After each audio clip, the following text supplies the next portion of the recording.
నమస్తే.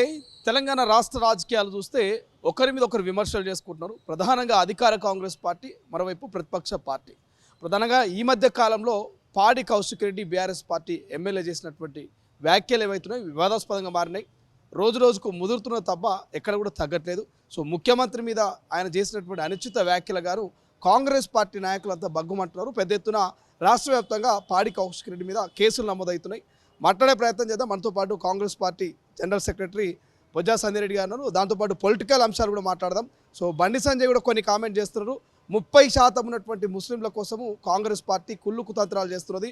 42% బీసీల రిజర్వేషన్ను మరి ముస్లింలకు కేటాయించే ప్రయత్నం చేస్తుందని చెప్పేసి ఒక మాట మాట్లాడే ప్రయత్నం చేస్తారు. ఇది బీసీ డిక్లరేషన్ కాదు, ముస్లింల డిక్లరేషన్ అని చెప్పేసి బండి సంజయ్ వ్యాఖ్యలు చేస్తున్నాడు. 42% బీసీలకు రిజర్వేషన్లు కేటాయిస్తేనే ఆ బిల్లుకు మేము మద్దతు తెలుపుతామని ఇక బాజాబ్తో చెప్తున్నాడు. మాట్లాడే ప్రయత్నం చేద్దాం. సంజయ్ రెడ్డి గారు. సంజయ్ రెడ్డి గారు, మొదటగా కౌశిక్ రెడ్డి వ్యాఖ్యలు ట్రెండింగ్లో ఉన్నాయి. ముఖ్యమంత్రిని ఉద్దేశించి కౌశిక్ రెడ్డి చేసిన వ్యాఖ్యలను ఎట్లా చూస్తారు? గత 2-3 రోజుల నుంచి సోషల్ మీడియాలో చర్చనీయాంశంగా మారింది. తమ్మి గతంలో కూడా చాలా సందర్భాలలో వాడు పాపులర్ అదేమన్నా వాడు ఏం మాట్లాడుతాడో వాడికి అర్థం కావట్లేదు. ప్రతి ఒక్కరు వాడికి మతిస్థిమితం కోల్పోయి మాట్లాడుతుండని అంటున్నారు.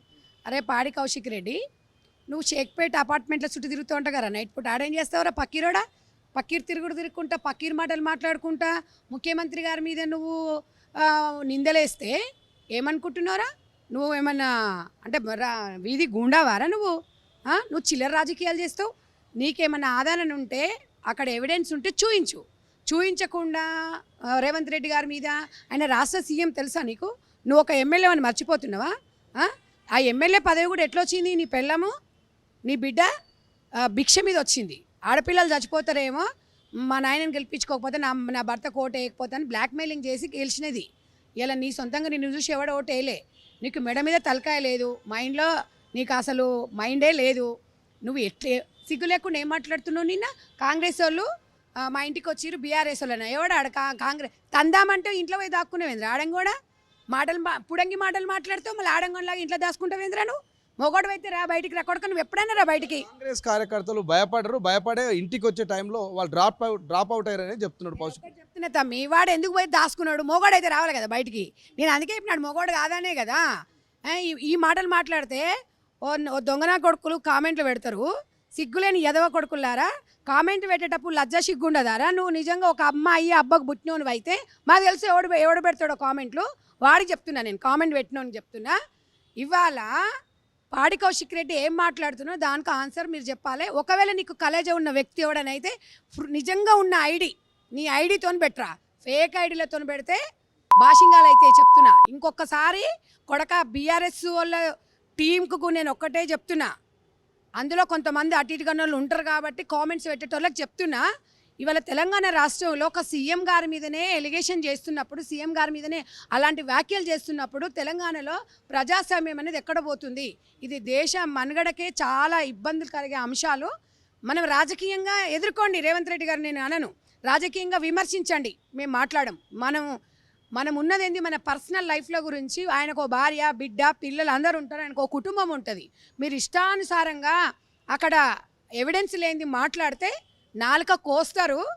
నేను ఒకటే చెప్తున్నా, పాడే కౌశిక్ రెడ్డి కదా, ఆడి కౌశిక్ రెడ్డి, నిన్ను ఎన్ని తిట్టినా కూడా తక్కువే. నిజంగా చెప్తున్నా కదా, నీ అమ్మ నీకు అసలు ఏం నేర్పించిందో, నీకు ఏం బుద్ధులు నేర్పించిందో అర్థం కాదు.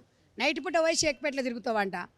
నువ్వు నైట్ పూట పోయి షేక్పేటలో ఏం పని ఉందిరా నీకు? ఇదే పనా నీకు? మీ దగ్గర ఆధారం లేకపోతే మీరు వాళ్ళ దగ్గర ఇరిగేషన్ చేస్తున్నారు జనాలు అంటున్నారు. ఇప్పుడు రేవంత్ రెడ్డి గారి గురించి మాట్లాడుతున్నప్పుడు ఇట్లా ఉంటారు కదా, టీంలు ఉంటారు కదా, వాళ్ళు అంటున్నారు అనమాట. వీడు మరి ఈడెందుకు షేక్పేటలలో తిరుగుతుండని యూట్యూబ్ దాంట్లో వస్తున్నాయి కదా తమ్మి అంటారు. మాకు తెలియదు మరి వీడు సందులు తిరగటోడంట, మాకేమేరక ఇప్పుడు తెలుస్తుంది. వాడు ఒక ఎమ్మెల్యే అనుకున్నాం మేము. వీడు సందులు ఆడపిల్లతో నన్ను ఉందా? చిల్లరగానిలాగా మాట్లాడతావు, అటు ఇటు గానిలాగా మాట్లాడతావేంద్రా? సిగ్గుండాలి కొంచెమన్నా మాట్లాడేటప్పుడు. నువ్వు మొగోడు అయితే మరి 3 రోజులు అయింది కదరా, నువ్వు ఎందుకు వస్తలేవురా? నువ్వు ఇప్పుడు ఇంతమంది ఇన్ని తిట్లు తిడుతుర్రు, నువ్వు మంచోడు అంటురు కదా, మరి ఆధారాలు తీసుకొని బయటకు వస్తే అయిపోతుందిగా. గాంధీ భవన్కి రా, నువ్వు మీ ఫామ్ హౌస్లో పెడతావా చెప్పు, ఎవిడెన్స్ బయట పెట్టు, మేము మాట్లాడతాము. సబ్జెక్టు తక్కువ బూతులు ఎక్కువ అనేటువంటి కామెంట్స్ కూడా వస్తున్నాయి. మీరు ఏం చెప్తారు వాళ్ళకి? తప్ప అంటే తమ్మి, ఒక రాష్ట్ర సీఎం మీద అట్లా మాట్లాడుతుంటే స్పందించొద్దా తమ్మి? ఒక అన్నగా, ఒక చెల్లిగా కాంగ్రెస్ పార్టీ నుంచి విమర్శలు ఈ రకంగా అంటే ఒక రాష్ట్ర సీఎం తమ్మి, రాష్ట్ర సీఎం అంటే ఊరుకుంటామా? సబ్జెక్ట్ అంటే ఈ ఎదవ మాట్లాడుతుంటే ఊరుకుంటామా? మరి సీఎంని విమర్శించే స్థాయి పాడి కౌశిక్ రెడ్డిదా? మరి కాబట్టి నేను ఆయనకు జాలిగా నేను నా కౌంటరే చాలు జనరల్ సెక్రటరీగా. పార్టీ మీరు ప్రజాస్వామ్యంలో ప్రజలను ఎదుర్కొనే అంశాల గురించి మాట్లాడండి. వ్యక్తిగత విషయాలు మాట్లాడితే నాలుక కోస్తాం. ఏ ఆడపిల్ల గురించి మాట్లాడదు, ఏ మొగోడు గురించి ఎవరు మాట్లాడదు. నువ్వు మాట్లాడినా కాబట్టి మేము మాట్లాడుతున్నాము. ఎందుకంటే ఈ ఊరు నుంచి ఆ ఊరికి ఎంత దూరం, ఆ ఊరు నుంచి ఈ ఊరికి అంతే దూరం. నువ్వు ఆడ అంబుజా మైవంశ దగ్గర రేవంత్ రెడ్డి గారు పోయిండ్రు అని అంటున్నావు కదా, నువ్వు ఆడేం పీక్తున్నావు అని తెలంగాణ ప్రజలు అడుగుతారు. గీడేం చేస్తుండగా రాత్రి పుట్ట అంటారు అని అడుగుతారా అడగరా? ఈడు పెళ్ళం పక్కన ఉండాలి అని కొంపల వండాలి, వాడేం చేస్తుండు రాత్రి పుట్ట అని చెప్పి అందరికి అనుమానం వస్తుంది. అదే తమ్మి, అది ఒక్కసారి ఆత్మ పరిశీలన చేసుకోవాలి. ఎదవా వీడేదో అనుకుంటుండు బీఆర్ఎస్ పార్టీ రేపు అధికారంలోకి వస్తుంది, నాకు డిప్యూటీ సీఎం ఇస్తారో లేకపోతే నాకు మంత్రి అంటుండు. నీకు అంత సీన్ లేదు, బీఆర్ఎస్ పార్టీకి అంత సీన్ లేదు. పార్టీలో మాట్లాడేటప్పుడు అసలు నిన్నెవ్వరు కూడా నిన్ను ప్రోత్సహిస్తుండే కేటీఆర్ గారు. మరి ఆయన ఎందుకు ప్రోత్సహిస్తున్నాడో, ఎందుకంటే వాళ్ళు చేసే పనులే కదా, మొత్తం ఇవే పనులు చేస్తారు, ఇవే చేస్తారు. తెలంగాణ ప్రజలను మీరు ఒకసారి చూడండి. పాడి కౌశిక్ రెడ్డి గారు ప్రెస్ మీట్ పెట్టి మాట్లాడినప్పుడు మనం స్పందించకపోతే ప్రజాస్వామ్యంలో చాలా దుర్మార్గంగా ఉంటుంది. వాడికి బుద్ధి చెప్పాలంటే రేవంత్ అన్ననే చెప్పాలి. సీఎం గారికి, నేను డిప్యూటీ సీఎం గారికి కూడా చెప్తున్నాను, పీసీసీ గారు కూడా చర్యలు తీసుకోవాలి. ఇది వన్ టైం కాదు. గతంలో గవర్నర్ మీద వ్యాఖ్యలు చేసినప్పుడు ఇవి నాలుక కొయ్యాలి, డిస్క్వాలిఫై చేయాలి వాడిని. అప్పుడే తెలంగాణ ప్రజలకు కొంచెం సెంటిమెంట్ ఎక్కువ కాబట్టి సరే వాడు తెలుసుకుంటాడేమో అనుకున్నాం. ఈ ఏదో తెలుసుకోడిగా వీడిని ఇట్లనే వచ్చి అచ్చోసిన ఆంబోత్ అంటారు చూడు, అట్లా వీడిని మైసమ్మకి ఇచ్చిన దున్నపోతులాగా ఇట్లనే మాట్లాడతాడు. మామూలుగా గతంలో కూడా సీతక్క గురించి కూడా వ్యాఖ్యలు చేసిరు. ఆమె ఒక గిరిజన బిడ్డ. ఆమెకు మొన్న బతుకమ్మ ఏదో కూరగాయల బతుకమ్మ తీసుకొచ్చి ఇస్తే కూడా ఆమె గురించి ఈ బీఆర్ఎస్ వాళ్ళు మొత్తం ఏదో మాట్లాడిరు. ఒక గిరిజన బిడ్డకు మేము ఒక మంత్రి పదవి ఇచ్చి మేము గౌరవించిన పార్టీ కాంగ్రెస్ పార్టీ. గామె దగ్గర ఏముందరో గామ పోతుర్రా మీరు, నాకు అర్థం కాదు. ఆమె ఇలా కోవిడ్ వచ్చినప్పుడు కొన్ని వేలు లక్షలు ఖర్చు పెట్టి అందరికి అందుబాటులో ఉండి అక్కడ గిరిజన బిడ్డలకు నేను తల్లిని అని చెప్పి చేసింది. ఆమెను ఆదర్శంగా అట్లా తీసుకోండి. ఇలా సీతక్క మీద వ్యాఖ్యలు చేస్తావు, గవర్నర్ మీద వ్యాఖ్యలు చేస్తావు. మహిళలంటే గౌరవం లేదు, మహిళల ఓట్లు కావాలి, వాళ్ళతో ఓట్లు వేయించుకుంటావు, మళ్ళీ వాళ్ళతో దండించుకుంటావు. చీపురు కట్టలు దండించుకునే బుద్ధి ఏందిరా నీకు? చెప్పులతో కొట్టించుకునే బుద్ధి ఏందిరా నీకు? కొంచెం సిగ్గేం అనిపిస్తలేదా నీకు? ఇంత గణం తిడుతుంటే నా బతికేందుకు నా బతికేందుకు అనే బతుకు రావాలి నీకు. రేపు బొజ్జా సంధ్యారెడ్డి మీద కూడా కేసులు పెడతారేమో. బూతులు మాట్లాడుతుంది, ఒక ఎమ్మెల్యేని అగౌరవంగా మాట్లాడుతున్నాను, మీ మీద కేసులు అయితే 100% వాని మీద పెడతా నేను.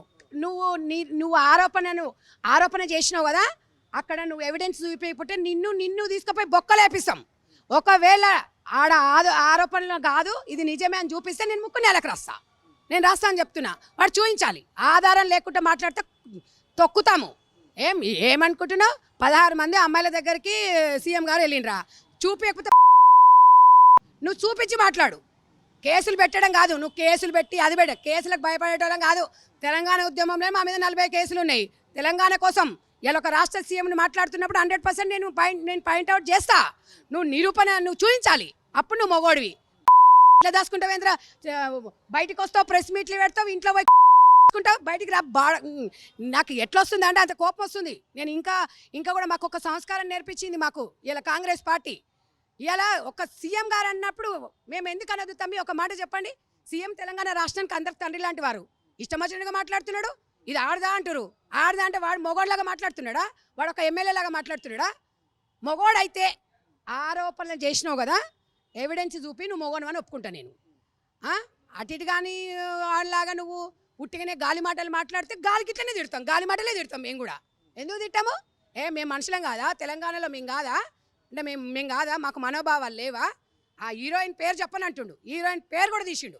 ఆ హీరోయిన్ పేరు చెప్పాలి. మరి ఇప్పుడు పోయింది చెప్పాలి, చూసింది చెప్పాలి. ఎందుకంటే ఈడు మరి గతంలో మరి పక్కలేసి వచ్చిండేమో అందరికి మరి లెక్క పెట్టుకుంటూ వస్తాడు. మొన్న మా గజలకాంత మనం చెప్పే కదా, రూమ్ నెంబర్తో సహా చెప్పిండు కదా, 203, 200. మరి పోయి అడుగుపోరా, మీ కేటీఆర్ ఏం చేసిండు, ఆయన ఉన్నాడు కదా మన జీవన్ రెడ్డి, వాళ్ళ మీద ఆరోపణలు వచ్చినాయి. మరి అవన్నీ మీరు చూసుకోండి. వాళ్ళే చెప్తున్నారు కదా. నేను రేవంత్ రెడ్డి గారి మీద, ఒక రాష్ట్ర ముఖ్యమంత్రి గారి మీద, ఎందుకంటే ఆయన ఒక్కొక్క మెట్టు ఎక్కుకుంటూ వచ్చిండు తమ్మి. ఆయన అయ్య పేరు, ఆ తండ్రి పేరో లేకపోతే ఇంకోరి పేరో చెప్పుకోను కదా, కష్టపడి పైకి వచ్చి ఒక సీఎం అయ్యిండు. 18 గంటలు పనిచేస్తున్నాడు. ఇవాళ ఒక భార్య బిడ్డలు కూడా టైం ఇస్తలేడు. కుటుంబం కూడా సైతం పక్కన పెట్టేసి తిరుగుతూ ఉంటే ఇలాంటి మాటలు వచ్చినప్పుడు ఒక తెలంగాణ బిడ్డగా నేను పాలమూరు బిడ్డను. నా అన్ననంటే నేను ఎందుకు ఊరుకుంటా? ఇవాళ అందరం ఆడపడుచులకు అన్ననే. మేము రేవంత్ రెడ్డి అన్న అంటాం. ఎంతమందికి ఢిల్లీకి సీఎం అయినా, తెలంగాణ రాష్ట్రానికి సీఎం అయినా, ఎక్కడైనా మా అన్న అయినా ఆ అన్న అన్నప్పుడు 100% అంటాం. నిరూపించు మా అన్న ఎట్లాంటి వ్యక్తి అనేది తెలంగాణ ప్రజలకు తెలుసు. ఇప్పుడు ఆయనతో పనిచేస్తున్న మంత్రివర్గం కూడా అందరూ చక్కగా కలిసి పనిచేస్తున్నారు. ఎక్కడన్నా ఈ అమ్మాయిని రేవంత్ రెడ్డి గారు ఈ మాట అన్నారు.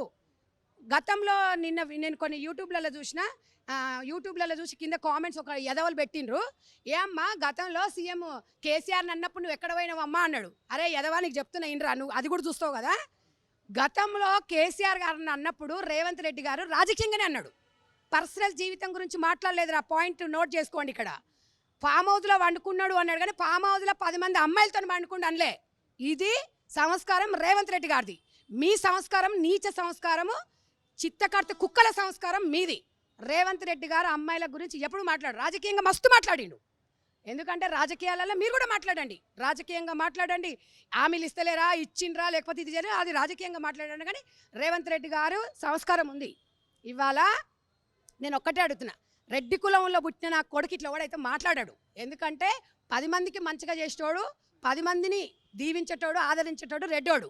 మరి ఇటు రెడ్డోడా కాడో నాకైతే అర్థం కావట్లేదు. ఎందుకంటే అసలు నీలాంటి ఎదవ మన ఉత్తమన్నని తీసుకోరా ఆదర్శంగా. ఉత్తమన్న ఎన్నిసార్లు ఎమ్మెల్యే, ఆయన ఎన్నిసార్లు మినిస్టరు.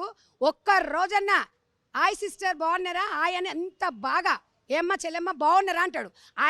ఆయన దాంట్లో ఒక 5% రాలేదేందిరా నీకు? ఆయనను ఎవరన్నా ఇప్పటివరకు ఒక్కమని ఉత్తమని అంటే నిజంగా ఉత్తముడు. ఆయనను ఆదర్శంగా తీసుకొని నడవాలి. సిగ్గు లేకుండా పాయింట్. నీకు అసలు నువ్వు ఒక వెదవు, నువ్వు ఒక మనిషి, నీదో జన్మత్పు, నీ బతుకు, నీ గురించి మాట్లాడితే నా స్థాయి దిగజారిపోతుంది. ఏం చెప్తారు? రిజర్వేషన్ల గురించి ఏమైనా మాట్లాడతారా? బీసీలకు 42% రిజర్వేషన్ల గురించి బండి సంజయ్ చెప్తాడు. ఆయన ఏంటి 30% ఉన్న మైనార్టీలు మనుషులు గారా? ఎందుకు ఇవ్వద్దండి? ఎందుకు ఇవ్వద్దు? మీరు మతాలతోని ఓట్లు వేయించుకుంటారు. అది చాలా తప్పు. మతాలతోని కులాలతోని విడగొట్టేసి ఏం సంస్కృతి ఇది? ఏం ఓటు రాజకీయం ఇది? మా సంస్కృతి, మా సాంప్రదాయం, కాంగ్రెస్ పార్టీ బలహీన వర్గాలు అన్ని కులాలకు సమానంగా ఉండాలన్నాం. బీసీలు 50% ఉన్నారు కాబట్టి వాళ్ళకి రిజర్వేషన్ కలిపి మీకేం నొప్పిరా? నాకు అర్థం కాదు. మీకు అంత ఉంటే పార్లమెంట్లో చేయించండి. అంటే ముస్లింలు అనేది దేశం వదిలిపెట్టిపోవాలా? ఏం నడుస్తుంది ఇక్కడ? బండి సంజయ్ గారు బాగా మాట్లాడుతున్నావు నువ్వు. తాడు బొంగరం ఏం తెలియదు, ఏదో వృతా ఉంటావు, ఏదో ఇష్టం వచ్చినట్టు నీ నోరుకి అదే ఉండదు, అది ఉండదు, అదుపు ఉండదు.